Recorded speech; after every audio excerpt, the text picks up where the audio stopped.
1 week later.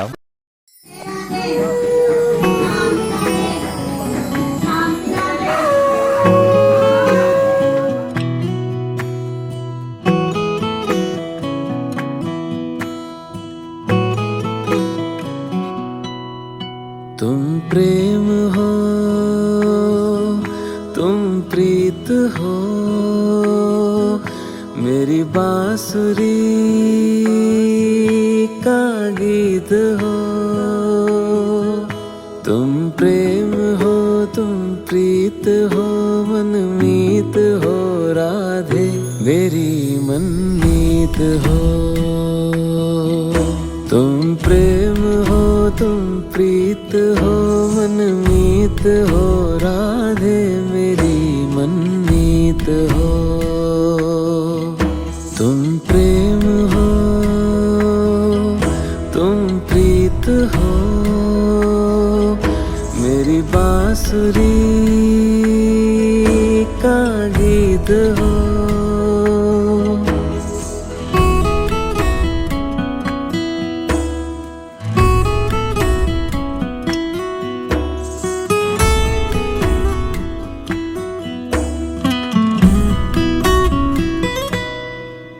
परमात्मा का स्पर्श हो राधे, परमात्मा का स्पर्श हो, पुलकित हृदय का हर्ष हो। परमात्मा का स्पर्श हो, पुलकित हृदय का हर्ष हो। तुम हो समर्पण का शिखर, तुम हो समर्पण का शिखर, तुम ही मेरा उत्कर्ष हो। तुम प्रेम हो, तुम प्रीत हो, मेरी भावना की तुम राधे जीत हो। बच्चों ने इस साल गणपति के ऊपर एक स्किट तैयार की है, जिसमें कि गणपति जन्म से लेकर उनके दिव्य दर्शन तक हमने छोटे छोटे अध्याय तैयार किए हैं। हम सब आपसे पहले ही क्षमा चाहते हैं, अगर कहीं पर भी चूक हो जाए तो हमें माफ कीजिएगा। आप सब बच्चों का प्रोत्साहन करने के लिए एक बार सब तालियां बजा दीजिए।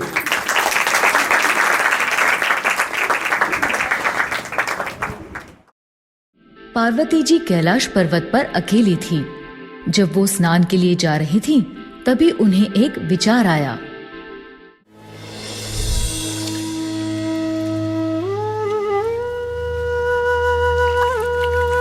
मुझे एक ऐसा गण चाहिए जो बुद्धिमान हो, साहसी हो और मेरी आज्ञा का पालन करे। मैं खुद एक ऐसा गण बनाऊंगी।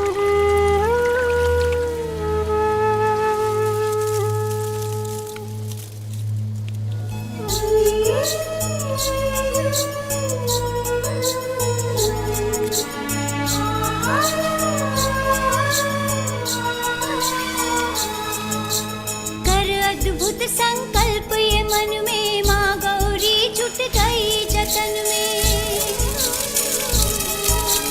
कर अद्भुत संकल्प ये मन में, माँ गौरी जुट गई जतन में।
दिव्य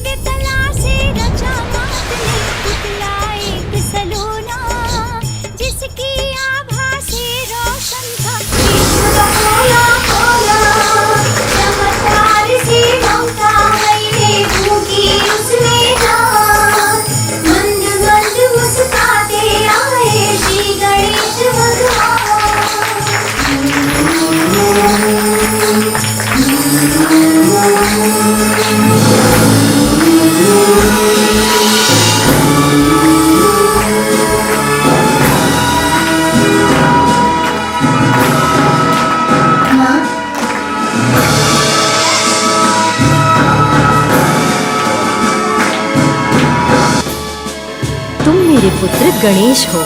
मैं स्नान के लिए जा रही हूँ। तुम कुछ देर द्वार पर पहरा दो और जब तक मैं स्नान कर रही हूँ तुम किसी को अंदर प्रवेश मत करने देना।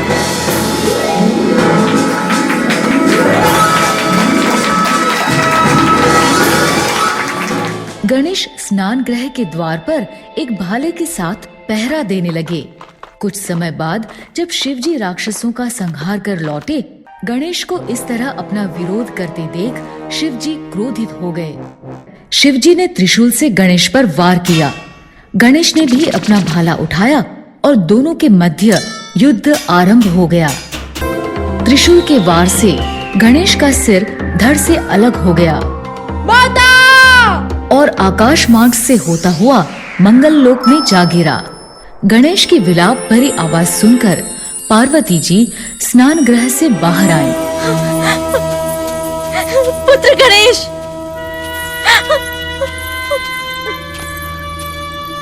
ये आपने क्या किया प्राणनाथ? क्रोध में अपने ही पुत्र का वध कर दिया और आप सब देवगण चुपचाप खड़े ये तमाशा देखते रहे।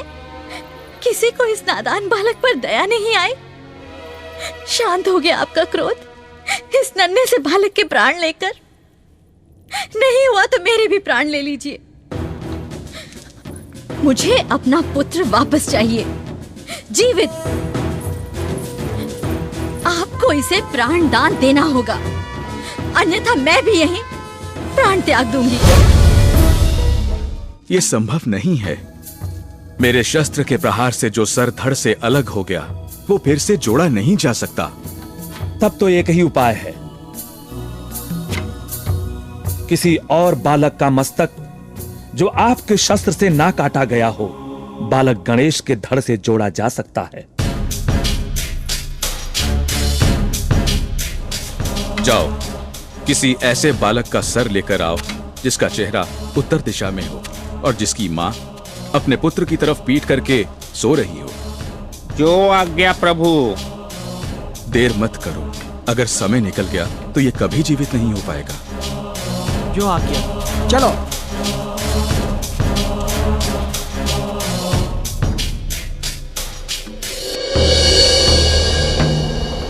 प्रभु, आपने जो आदेश दिया था उसके अनुसार यही एक बालक मिला। हम उसका मस्तक ले आए हैं। सोचने का समय नहीं है भोलेनाथ। इसी मस्तक को जोड़कर बालक गणेश को जीवित करो।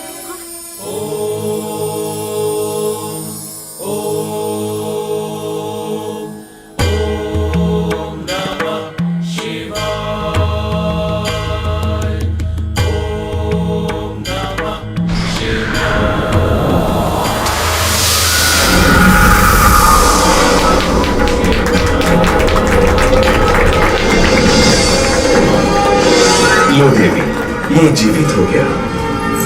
आपने इसे जीवित तो कर दिया प्रभु, परंतु इस रूप में इसे देखकर सब इसका मजाक उड़ाएंगे। चिंतित मत हो प्रिय, ऐसा कुछ नहीं होगा। मैं इसे वरदान देता हूं कि युगों युगों तक लोग इसकी पूजा करेंगे। ये अद्भुत बालक पृथ्वीवासियों का कल्याण करेगा। मैं इसे वरदान देती हूँ कि जब भी कोई शुभ कार्य होगा तो सबसे पहले गणेश का पूजन किया जाएगा। ये बालक विद्या और बुद्धि का दाता होगा। हर मंदिर और घर में इसकी स्थापना की जाएगी।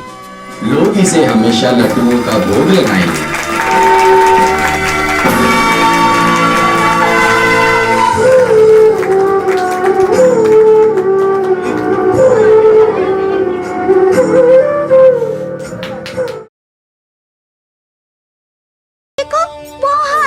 करते थे, परंतु दो भाइयों के बीच अक्सर प्यार भरी तकरार जरूर होती है। गणेश जी को किताबें और ग्रंथ पढ़ने का बहुत शौक था और वे हमेशा पढ़ते रहते थे, परंतु कार्तिकेय तो शूरवीर योद्धा था।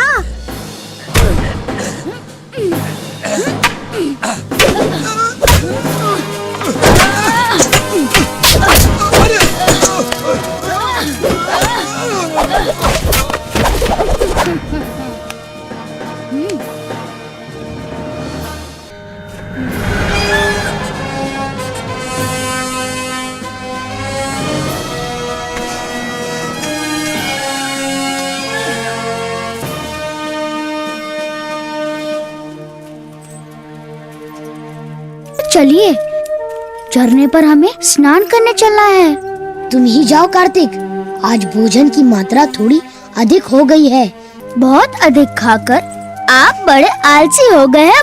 तुम मेरी शक्ति को नहीं जानते कार्तिक। नारायण नारायण, आप दोनों में से कौन अधिक सक्षम है, इस बात का निर्णय तो एक स्पर्धा से ही हो सकता है। आप दोनों ही पूरे विश्व के 3 चक्कर लगा कर आए। जो पहले वापस आकर अपने माता पिता को प्रणाम करेगा वही विजयी घोषित किया जाएगा। नारायण नारायण। मुझे स्वीकार है। मुझे भी स्वीकार है।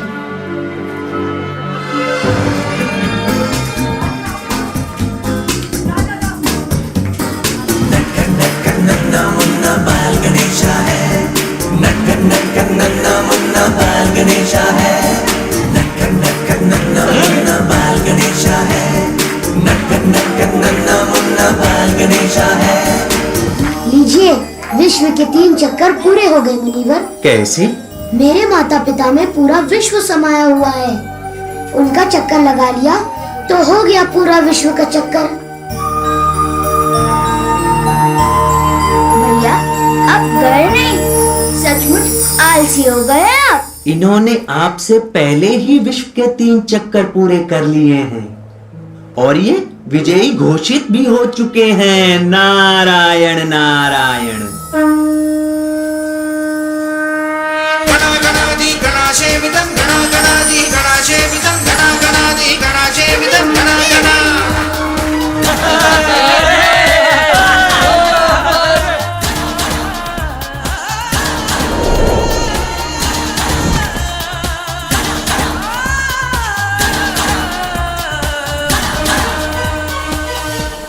प्रत्येक हिंदू द्वारा किसी भी पूजा पाठ और शुभ कार्य में सर्वप्रथम गणपति की ही पूजा की जाती है। भगवान गणेश को प्रथमेश, गजानन, लंबोदर, एकाक्षर, विघ्नहर्ता, एक दंत के अलावा और भी कई नामों से बुलाया जाता है। गजानन का नाम एक दंत कैसे पड़ा, इसके पीछे की कहानी भी बड़ी रोचक है। एक बार भगवान शिव शंकर के परम भक्त परशुराम जी भोलेनाथ त्रिपुरारी शिवजी से मिलने आए। उस समय शिवजी पूर्णतया ध्यान मग्न थे।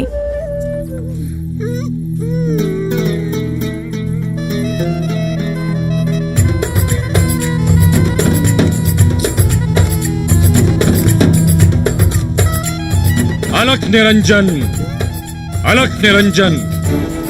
प्रणाम आचार्य। चिरंजीवी भव। मैं तुम्हारे पिता श्री भोलेनाथ के दर्शन करने आया हूँ। क्षमा करें ऋषिवर, वो योग साधना में लीन है, आप उनके दर्शन नहीं कर सकते।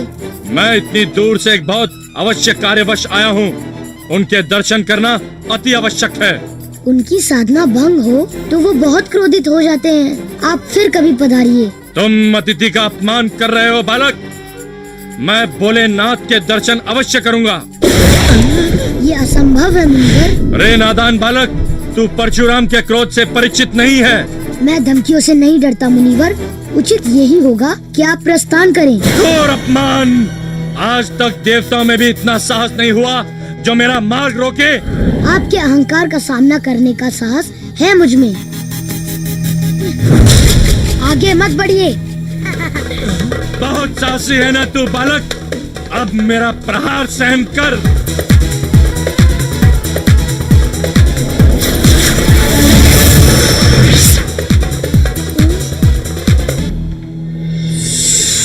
शिवजी के परसे को देखकर गणेश जी ने उसका प्रहार अपने दांत पर ले लिया।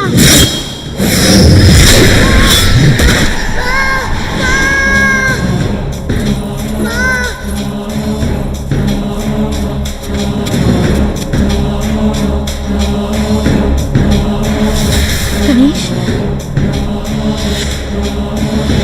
परशुराम, क्षमा करे भोलेनाथ, क्षमा करें। क्रोध में मुझसे बहुत बड़ी भूल हो गई है। इतना क्रोध? आप लोग तपस्वी हैं? क्या इसीलिए वरदान मांगते हैं कि अबोध बालकों पर प्रहार करें? माता पार्वती, क्षमा दान दें। अवश्य नीतिवश मुझसे यह अपराध हुआ है। क्षमा माते, क्षमा। आपके क्षमा मांग लेने मात्र से मेरे पुत्र का दांत तो वापस नहीं जुड़ जाएगा। वापस तो नहीं जुड़ेगा माते, पर ये टूटा हुआ दांत व्यर्थ भी नहीं जाएगा। तभी से गणेश जी का नाम एक दंत भी पड़ गया।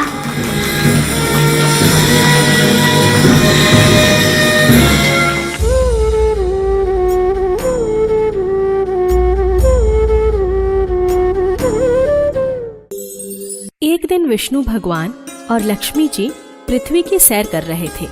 तभी लक्ष्मी जी विष्णु भगवान से कहती हैं, देव, आपके प्रति मुझे हमेशा प्यार रहा है। आप मेरे पति देव हो। सारे विश्व में हमारी ख्याति है। हमें एक साथ पूजा जाता है और मेरा ये सौभाग्य है कि मैं आपकी पत्नी हूँ। परंतु नारी को पूर्णता तभी प्राप्त होती है जब उसे कोई संतान हो। विष्णु भगवान वहाँ से चले जाते हैं और लक्ष्मी जी सोच में पड़ जाती हैं कि सचमुच उन्हें कोई संतान नहीं है।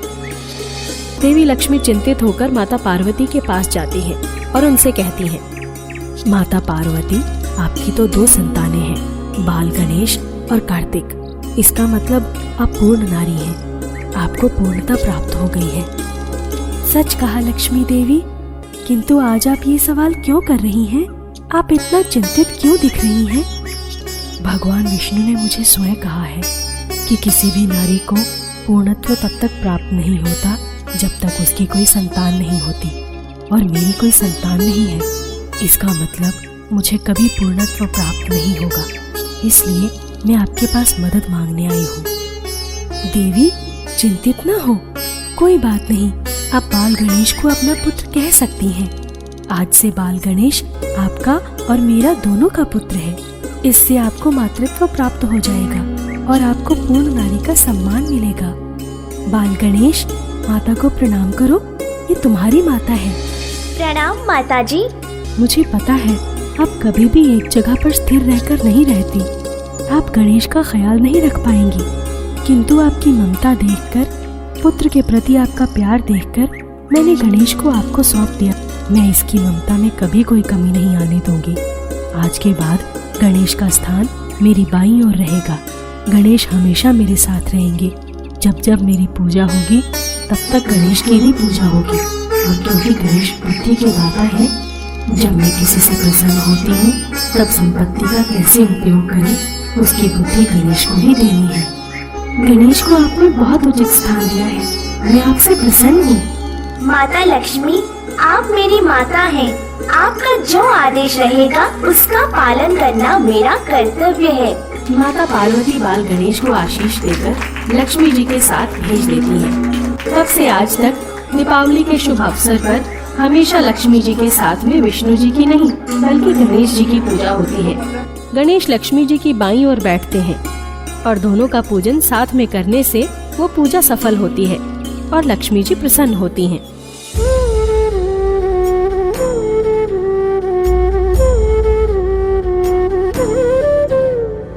ओम ब्रह्मदेवाय नमः। ओम ब्रह्मदेवाय नमः। ओम ब्रह्मदेवाय। आंखें खोलिए मुनिवर, कहिए क्या चाहते हैं आप? प्रणाम ब्रह्मदेव। क्षमा करें, आपको यहाँ आने का कष्ट दिया, लेकिन समझ में नहीं आता क्या करूं। कोई बात नहीं मुनिवर, आप बेझिझक अपनी बात कहिए। मैंने एक बहुत बड़े ग्रंथ को कविताओं और छंदों में लिखने की तैयारी की है, लेकिन मुझे उसको लिखने के लिए एक ऐसे बुद्धिमान इंसान की जरूरत है जो मेरी सोचने और बोलने की गति से बिना रुके उसे लिख सके, क्योंकि अगर मैं बीच में रुक गया तो मैं छंद भूल जाऊंगा और ये ग्रंथ कभी पूरा नहीं हो पाएगा। आप कैलाश पर जाइए और भगवान शिव शंकर से मिलिए। वो ही इस काम में आपकी मदद कर सकते हैं। जैसी आपकी आज्ञा प्रभु। तथास्तु। ऋषि व्यास यहाँ? भोलेनाथ की जय हो। माता पार्वती को भी शत शत प्रणाम। आपका कल्याण हो मुनिवर। भगवान, हमें अपनी दिव्य दृष्टि से आपके यहाँ आने का कारण मालूम हो गया है। चिंता मत कीजिए, आपकी समस्या का हल है हमारे पास। गणेश। बालक गणेश?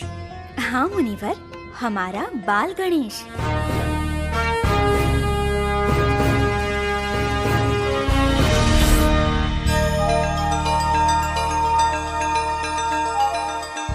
मुनिवर जी? ग्रंथ तो मैं आपका लिख दूंगा, लेकिन एक शर्त है। क्या शर्त हो सकती है? आप बिना रुके मेरे लिखने की गति से बोलते रहेंगे।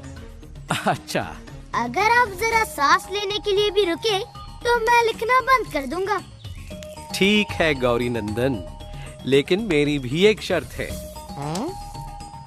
जो भी छंद बोलूंगा उसका मतलब समझने के बाद ही आप उसे लिखेंगे। समझने के बाद?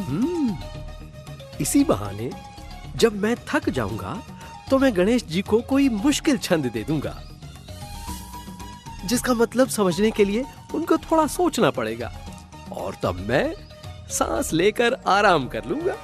मुझे स्वीकार है। सोच क्या रहे हैं मुनिवर? शुरू करें? शुरू करते हैं बाल गणेश।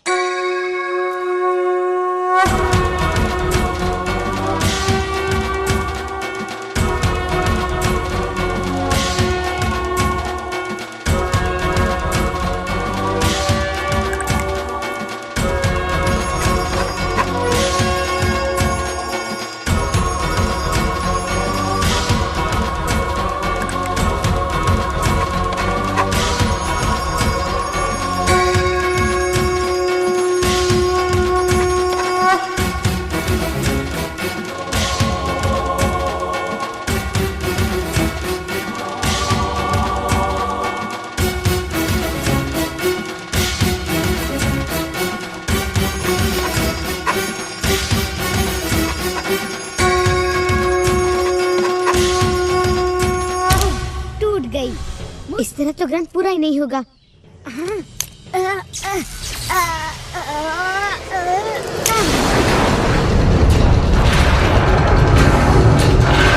गणेश, बेटा गणेश, तुम्हारा ये बलिदान व्यर्थ नहीं जाएगा।